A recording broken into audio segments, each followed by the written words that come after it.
Hello and welcome to this webinar. I'm Jary, Genie Ask Math teacher. It is our pleasure to have you all joining us today for tips to prepare for PSLE. I've been teaching for 25 years, so I really have a lot to share with you. If you are interested to learn more about Geniebook, do leave your mobile number in the Q&A box. Our education consultant will contact you soon. If you have any questions during the presentation, please type them into the Q&A box into your Zoom control panel, and we'll address them at the end. Without further ado, let's get started.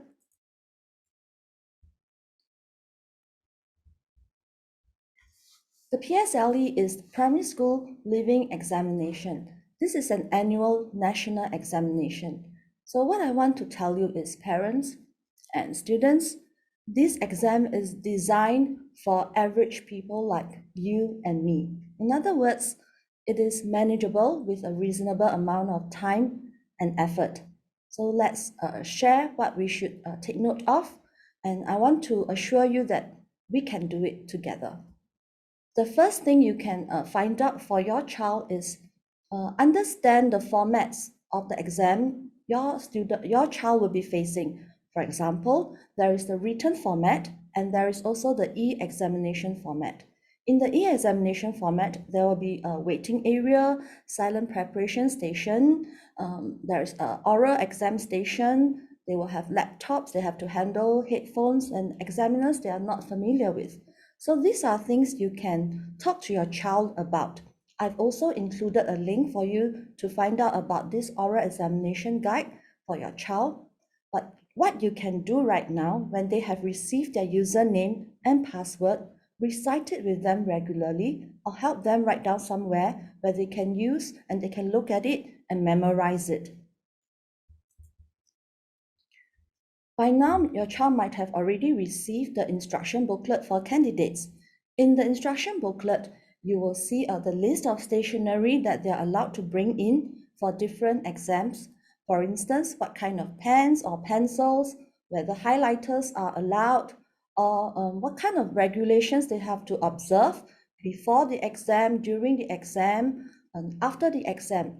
Are they allowed to have beverage or snacks with them? At the end of the exam, what do they do? All this information the teachers might have gone through with your child, but if you go through with your child again, it is actually very assuring. I've created a QR code for you. You can also use this QR code to look at this guide online. Go through the timetable of the examination. This will prevent mistakes from happening, such as the wrong paper, the wrong day, the wrong time. Go through and then revise it. I've also included a link so that you can look at this year's exam timetable. Also, your child might have to bring a calculator or e-dictionary for different papers. Please check for your child whether there is still battery inside, whether the numbers are clear even on the keys of the calculator. All these little things can easily rattle a child during the examination. So help them to prepare all this before it starts. I know that a lot of us are worried about the revised PSLE scoring system. So there's a QR code for you to go to the MOE website. They will explain in detail the new scoring system. There are also articles that you can read up. I've also included a link there.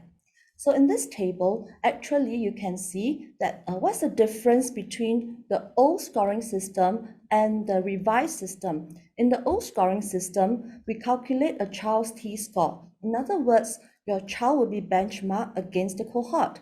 But for this new revised scoring system, they are graded according to achievement levels. The achievement levels are in response to a raw mark range, which I've also included here. And there is no pass or fail, and it's a subject-based banding. It will encourage us to move our focus away from cutoff points. This scoring system will not use your score as a gauge how to enter the school. So we will look beyond this cutoff point, but the choice order will be used as a tiebreaker. I've included a QR code for you to find a score calculator so that you have a better understanding of how the scoring system works. So these are the basic information that might be confusing for you. So you can go to the website to look at it. What I really want to talk to you about is having a study plan with your child. Just like traveling or losing weight, we want to make a plan before we do something that is important. We may assume that they will know how to make a study plan. If they have been studying for all 6 years, they should know how to make a plan for themselves. But to us, a plan is obvious, but to a child, it may not be so automatic or obvious. So this is a good time for you to teach this life skill to your child, to make a plan by prioritizing tasks according to the importance and also according to urgency. One very important thing you can do is to help your child to visualize what his or her goal may be. For example, if there is a school that your child wants to go to, you can visit the website of the school or even bring the child to the school when there is an open house.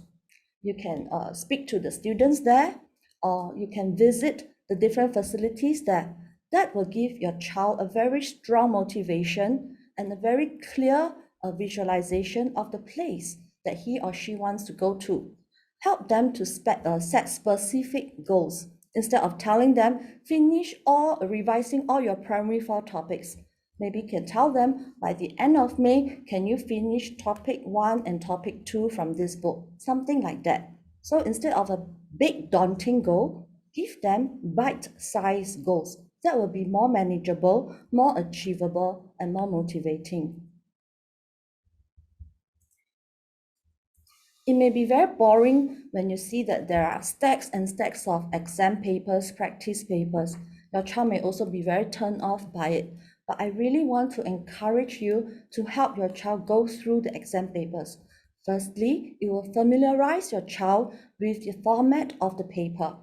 For instance, if your child does not do enough of the exam papers, when they are facing it, they will find it very daunting and they may not be ready, they may not be practiced enough to know how much time to allocate to each page or each question. So doing the exam paper will help them to be familiar with the format.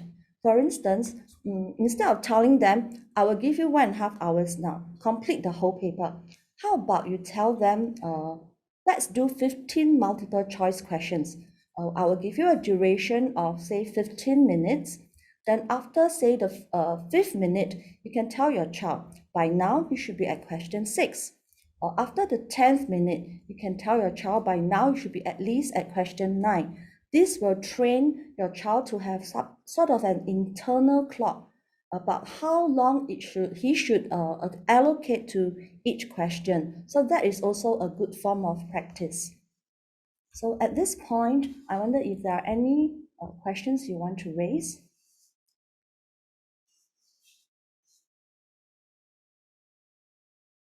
I think I have a question about whether ballpoint pens or gel pens. I think it'd be best to refer to the list of stationery that is allowed. I have a question about what is important or what is urgent. Okay, the difference between urgent tasks and important tasks is urgent tasks are time sensitive. In other words, they may have a deadline. For instance, there might be a project that your child is required to submit by a certain date.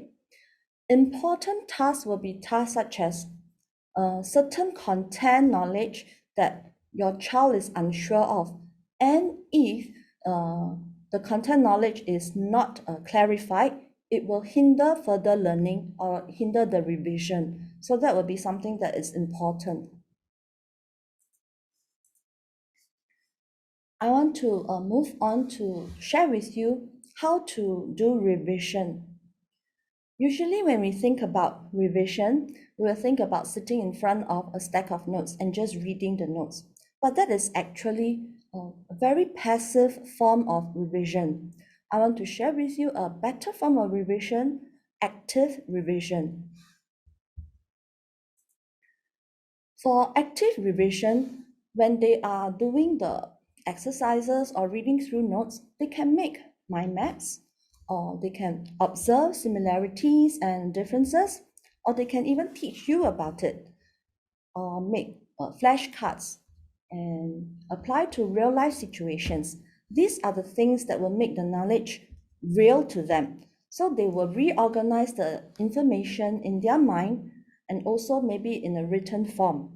So instead of just memorizing, they are using the information. Yes, it will take longer. The revision will take a much longer time to be completed, but really it is more effective.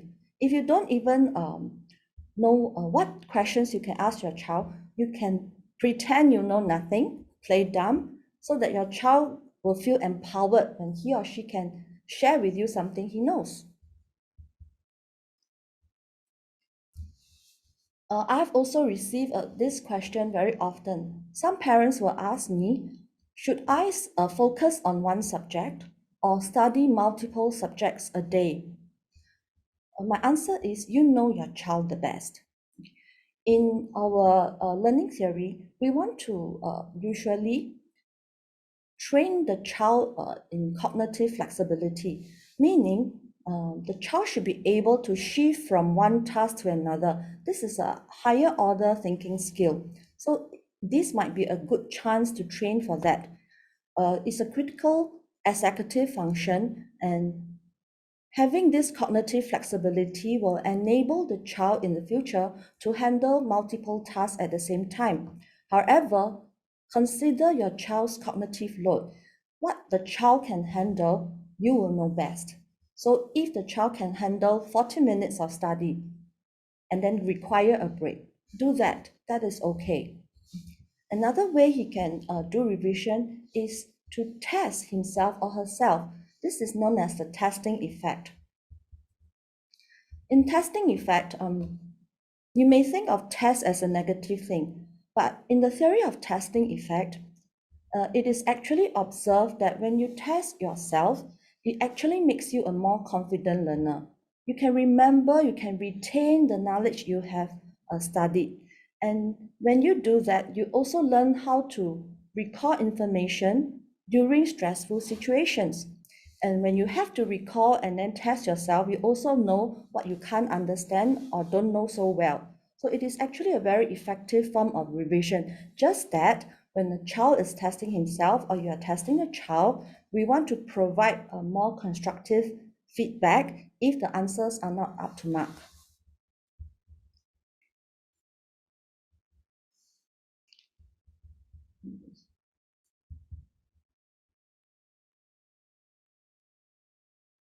I have spoken to different subject teachers, those who are still in schools teaching PSLE classes, and I've also interviewed my colleagues for the different subjects. I asked them this question: if the parents only have 2 months left to help the child revise for PSLE, what are the 3 things the parent can do? So now I have compiled for you 3 tips for each subject. For English, grammar drills are still very important because it is the foundation of good language. But you can do with your child this: read or watch current affairs and discuss with them. You can do this with them. It can be a news program or even watching TikTok, something that will interest them, and talk to them about it, because this will help them gain contextual knowledge. This will help them to use the right vocabulary during oral examination, and when they read comprehension, they will be able to understand better when they have a wider contextual knowledge for different situations. And when you converse with them, one thing you can do is sentence extension. What do I mean by that? The teacher told me, the English teacher told me, let's say you are having a meal with your child and the meal is really delicious. Instead of just saying, it's yummy, or is delicious, help your child to extend the sentence by asking him or her questions. In other words, train them to show, not tell. What does that really mean? To show, not tell means to create mental images in your readers' minds, to use very specific and very vivid adjectives that will make their writing a lot more interesting. For example, if I want to describe someone has lost a lot of weight, very slim, instead of saying the person is very skinny, I can say that the person is reduced to mere skin and bones. Gone were the cheeks and cute round face. So instead of just using slim and skinny, ask your questions such as, in what way can you tell that the person is skinny? Mere skin and bones? Try to elicit the answers from your child. So that is what they mean by show, not just tell the reader. For the subject of math, it's important to do error analysis of questions they have done before. If they have done the exam papers and you have already highlighted the challenging questions or questions that are always tested, go through the errors they have made. Make use of the answer key. What is the thing they have missed out? And identify keywords in the questions that will give them the clue to what techniques they should use. And the most important thing that I can't emphasize enough is to redo the questions. It may seem very boring, but if you can't remember something you have learned, it's as good as not learning it. By redoing the questions, not from memory, but from understanding, it will help them to retain what they have learned before.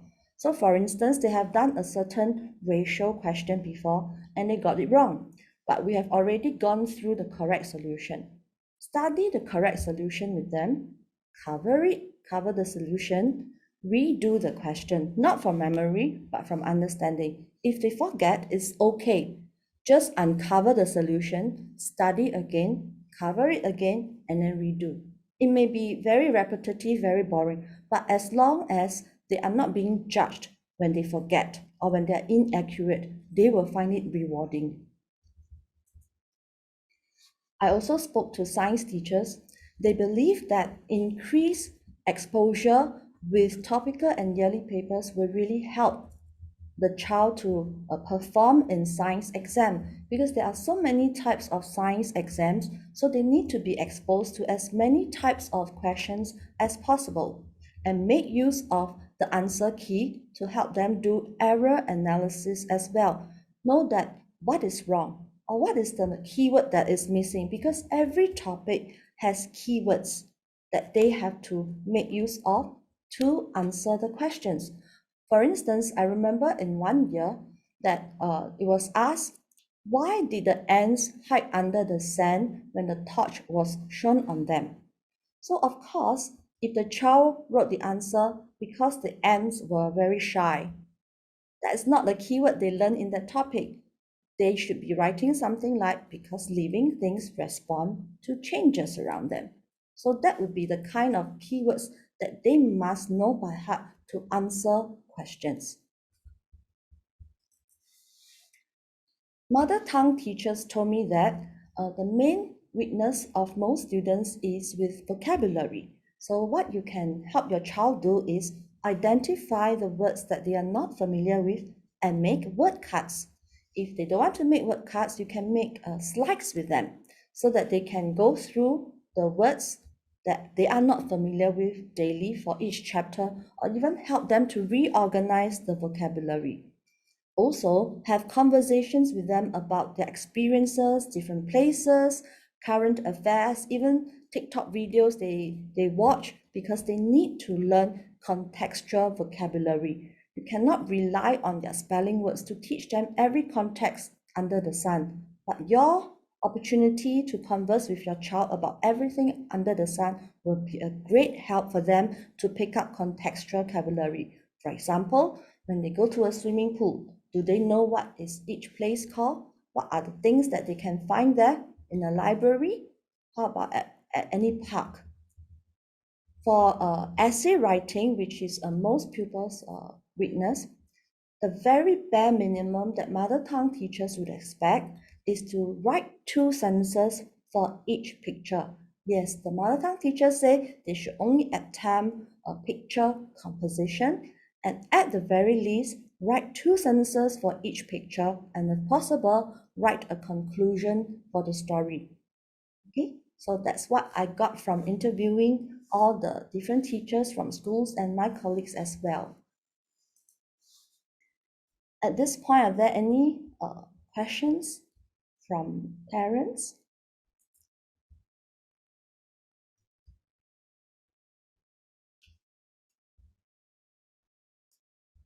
How would the child know the keywords for math and science? Usually, teachers in school would have already highlighted the keywords to your child over and over again, whether when they are doing their homework or the exam paper. If they have missed that, they can still ask their teacher or come to Genieask to ask their Genieask teachers. Another way is they can also find books that will have these words included for them in the notes for each topic as well. We are also in the midst of preparing notes for your child's preparation. For each topic, we would have highlighted the keywords. So that would be very useful when we give this out. Don't forget that after all this revision, give your child a time out so that we can avoid overloading them. Do things that are non-academic, such as flying a kite, going cycling, or watch a movie, or just chit-chat. Give them some time out and do non-academic things with them.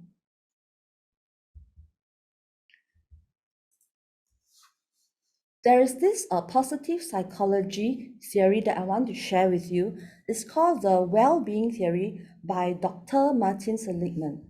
In this well-being theory, there is an acronym PERMA. When there is a great sense of well-being, a person's performance will actually flourish.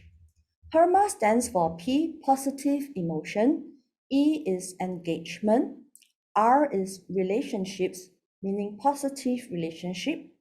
And I want to really highlight to you that engagement is especially important because when a child is very engaged, they are in this state of flow. Have you ever tried when you do something, you are so absorbed in it, you actually enjoy the process so much, you don't mind doing it over and over again, even if you don't get any reward out of it?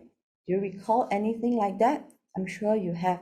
So it's the same for children. If they can get into this state of flow, for instance, you just by being with them when they are doing work, they enjoy your presence so much that it becomes a joy just doing paper next to you. So they will be in this state of flow, even if they don't get any reward out of it, they don't mind doing it over and over again. And there is M also, M meaning, whether they can find a purpose in what they are doing, and of course, a sense of achievement. Don't forget to provide constructive feedback. If there is any takeaway from this presentation today, this is what I want to share with you. Parents, give constructive feedback to your child because every word you say means a lot to them. Instead of saying, why are you so lazy, or you're not doing enough, can you do faster, why you don't understand, tell them something they are good at and something they can do better at. You did this quite well. Maybe you can do that a bit more, then you can do even better here. Something like that, something constructive, give them handle, empower them to be better learners. I cannot overemphasize on the importance of positive visualization. The words we say to them will empower them to visualize what they can do, help them to verbalize it, to see that, yes, I can do this, I want to do this, how I can do it.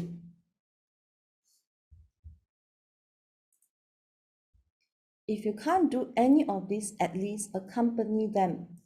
If they have to be there for 2 or 3 hours just to finish the whole pile of work, just sit beside them even if you're not teaching them. because they will feel so assured and comforted that you identify with them, you are there for them. Tell them that you are never a loser till you quit trying. At this point, are there any questions from parents? A parent asked whether you should revise with your child a stronger subject or weaker subject given few months left now. I think, like I said just now, we don't want to only do one subject. We don't focus on only one subject, but maybe at this point, we can have some time more for the weaker subject. There is still time. Yes, there are only a few months left, but I have seen children who can go from 40 marks to 80 marks within 2 months. It is possible as long as you encourage them, give them handles on what they can do on their own, how you can support them and encourage them. So there is still time for the weaker subject to catch up. So don't give up on that weaker subject. Another parent asked, what should your child do if your child's dictionary don't work on the day? Usually the teachers in school, they would prepare a whole basket of dictionary if it's for language paper, or calculators if it's for math paper that is fully charged with the batteries. But my advice is don't even let that happen, because it can be very rattling when you are trying to find a word and suddenly it doesn't work. Even if the teacher can give you a replacement one, it would very much affect a child's state of mind. We have to remember that children are very easily affected by the environmental factors, things around them, people around them. They're not adults. Maybe we can manage stressful situations slightly better, but for children, very little things will affect them. Really very little things. Maybe they feel thirsty, or even if they feel tired, slightly tired, all this will affect their mood. So we want to support them in the best way possible, help them prepare all this, change all the batteries if you have to, just to make sure that it will work. But rest assured, school teachers would also prepare a whole basket full of this to help children if they face this difficulty at the very last moment.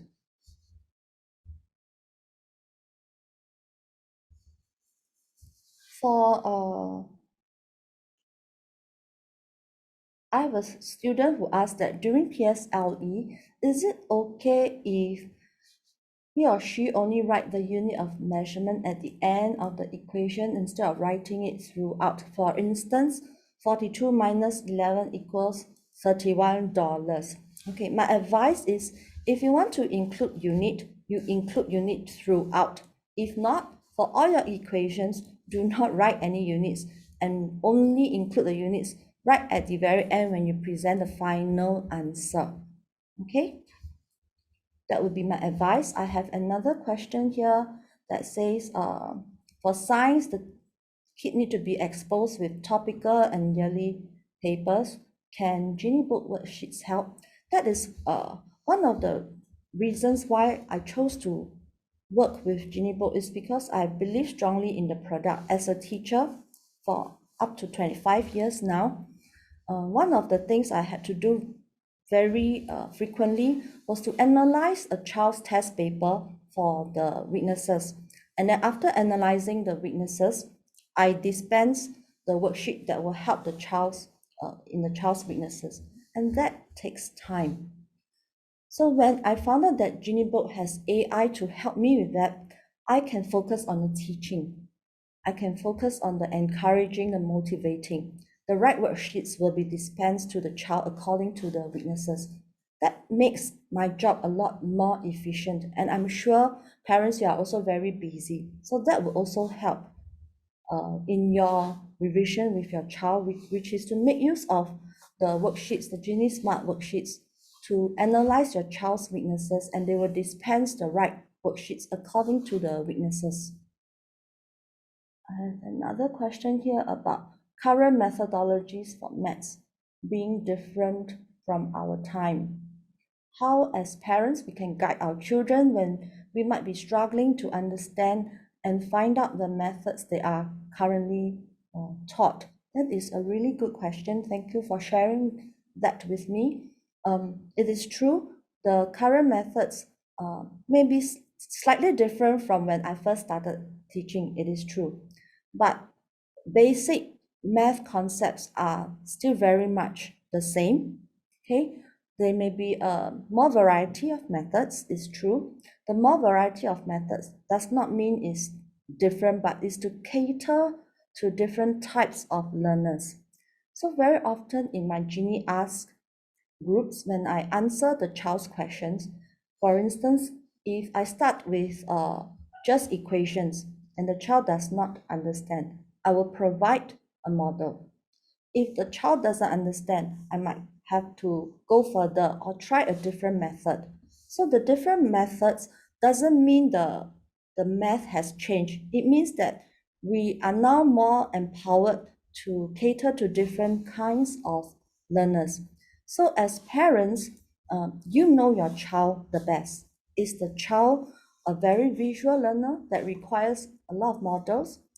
Or your child just need a few clues and then can get started and do a lot more questions? So you will know your child the best, what method will suit the learner, and you can at the very least, identify the keywords, help your child to build this habit of identifying keywords in a question. That would be really helpful when they want to solve word problems.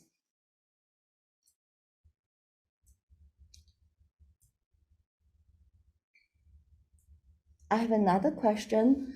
How to encourage my child who feels overwhelmed with learning Chinese, learn and forget, and getting stressed? Yes, I've spoken to a school Chinese teacher on this as well. One of the challenges that school children face is they can't remember the vocabulary they have learned. That's why they are very stressed, because they have no words they can use when they want to write something. That is why the teacher suggested making word cards or making slides. For instance, when you look at the textbook that they have, every chapter they will have a list of vocabulary. So get them to circle the ones that they don't understand, they don't know how to write, don't know how to use. So once those words are being circled, make them into cards. For every chapter, there will be some words. Then reorganize in a way that will make sense for your child, or get the child to organize the cards or the slides and look at the words and or the cards every day. That would be very empowering, because that is something they can do on their own. They can do with you. You can make it into a game. Okay, so let's say you tell them, today we'll just go through these 3 slides, or we just go through these 10 cards. Give them handles that they can use, that they can do on their own, or they can do with you. When they can do something about it, they won't feel so stressed. The bond that you build with your child is the most empowering thing ever, because a positive relationship will enhance any experience. If it's a happy experience, it becomes even happier. If it's a joyful experience, it becomes even more joyful. So I really want to encourage you to be there with your child. Go through these few months. You will find it so rewarding. I have a question here. What to do when my child is stressed? Yes, I do get that from my students. Even these few days, I do receive messages from my own students in Genie Ask itself, sharing with me the stress they feel because of the amount of work that they are facing. What I want to tell parents is it's okay that your child feels stressed. It is part of growing up. What we want to teach them is they can manage the stress. It is manageable. is something that they are not familiar with so much yet, because this is the first time they are in primary 6, right? So it's the first time they are facing PSLE. But if you can teach them how to manage their stress, say exercise, sing a song, play with your pet, they can find ways to manage their stress, because you model for them, because you do it with them, and you let them talk to you about it. For instance, can you let them have a journal they can write in? If they can't tell it to you, can they write to you? And in that journal, avoid responding to them by giving advice, telling them what to do. Just let them talk to you. They just need someone to listen to. This is one of the most common comments I get from my students. I need someone to listen to me. So that is something you can do that can help your child to relieve stress. I have a question that says, considering the little time left, is it better to do worksheets based on weaker subjects topics, or P4, P3 topics still left to be covered, or AI generated worksheets? Okay, in P6 questions, actually we already would have included the concepts they learned in their lower levels. For instance, in one of the PSLE questions a few years back, the question was a 2-mark question, and it was 1 plus 2 plus 3 plus 4 plus 5 all the way to plus 100 or 99, something like that. What is the answer? So a lot of parents complain that why ask such a difficult question for only 2 marks? But actually it is a primary 2 concept. It is a primary 2 number bond concept, which they might have forgotten. So if they do the PSLE papers or P6 papers, they would already be revising the topics that they have learned before. So you do not have to specially spend time to go back to revise the P3, 4 topics that they have done before. Because everything they learn now, they learned last year, those were built upon their prior knowledge. And I would say that do what they are weak in, using the Geniebook Smart worksheets to generate more worksheets, because as they get better, they get to higher level questions, the Geniebook Smart will generate higher level questions for them. So you don't have to be the one to observe whether they have conquered that particular topic or subtopic. Another question. Currently, how to encourage a child to study if they hate studying? Very often when they hate something, it may not be the thing itself, it may be something related to it. Could it be that they are facing some obstacles and they can't overcome it, they don't know what to do about it, that's why they are frustrated? Could be. Could it be they have a teacher, they don't understand the method? Maybe they are facing some hindrance in a certain project. So we need to talk to the child and actually listen what they actually need. If they hate studying, it's probably not the studying itself, because learning is really a joyful thing. It has to be something that causes them to feel negative about it. So we need to find out what is actually making it difficult or unpleasant for them. It could be they're very tired. That could also be a reason. We need to ask them questions. If your child, for instance, is a better learner in the daytime, then when the child can only do a lot of worksheets at night, has to sleep very late, of course the child will be frustrated. We would too as adults. So we need to understand their rhythms, what are the difficulties they are facing with, then we can help them specifically. Another question. How do I motivate my child to learn more efficiently for PSLE? She finds it stressful when she has too many work to do, doing schoolwork, homework, tuition homework. Yes, I do face this question very frequently throughout these years, they are uh, they are facing a lot of homework right now, and they are not ready to work as fast as they are required to. That is why sitting next to them is so crucial. Uh, it will take time to learn to be efficient. Nobody can learn efficiency overnight, even over days. It will take a long time. For me to be, for instance, good at doing Zoom, it took me months. So it will take time. There'll be some work that he or she will require more help from you to complete faster. Yes, that is the truth. They will probably be unable to do all the work independently. Remember, they are only 12 years old. Some of them only 11 years old. They will require your assistance to complete the work. They need clues. They need direction. They need you to give them nourishment. Sometimes give them a hug. They need that kind of help. It is true. Are there any more questions? I'm so grateful that you spend your Friday evening with me. And remember that we are your partner in this.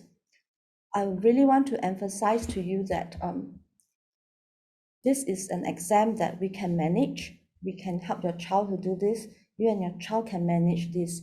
Don't let this become a strain to your relationship. And they are not a vessel we want to just fill up. We want to motivate them. We want to inspire them. So all the best, parents.